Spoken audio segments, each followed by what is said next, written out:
Yeah.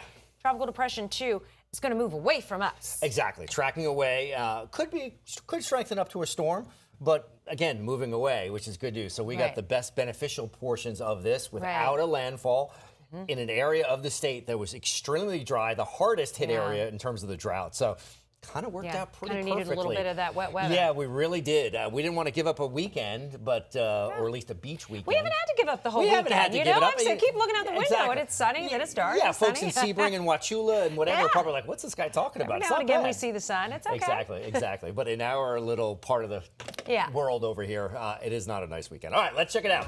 Having said that, I'd much rather deal with this than an actual landfalling tropical system. So again, we count our blessings. This thing is going to be moving away from the Bay Area, but we get those showers and storms, which in fact are, again, providing the beneficial rains that we need. So TD number 2 formed as of 11 a.m. this morning, Tropical Depression 2.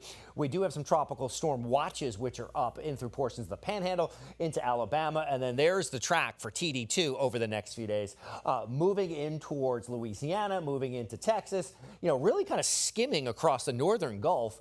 And you can see wind speeds could strengthen up to about 60 miles an hour, so more than likely becoming tropical storm. I believe the next one is Bertha. I got to double check on that. The names always kind of trip me up. But anyway, again, that would be our second named storm of the season here behind Arthur. So moving in towards Friday, you can see top winds of about 50 miles an hour. All right, so TD2, there it is, once again spinning towards New Orleans, spinning towards Houston and Texas, and all of the guidance essentially moving it away from the Bay Area. Top winds now of about 30 miles an hour, so in that tropical depression range, obviously.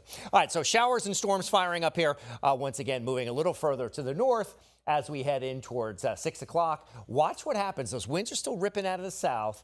6:30, 7 o'clock, 7:30, the sky starts to clear out a little bit. 9 o'clock. Yeah, we run the risk for a few isolated storms, but it's not overly impressive, and the coverage is very, very isolated.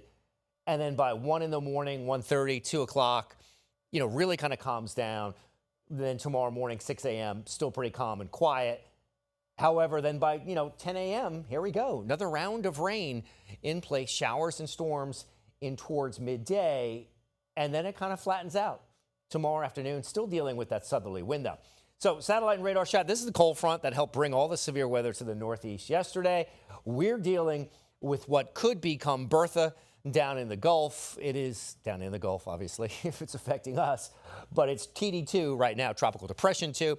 If it's tropical storm, would be Bertha. All right, so marine forecast looks like this. Seas running 2 to 4. Small craft advisory is in place. And that sunburn index certainly notched back a little bit because of the clouds, showers, and storms here. Not a day for the boaters. So again, stay in port. If you feel like you have to take the boat out, you don't have a lot of time, stay in the bay. Stay out of the Gulf.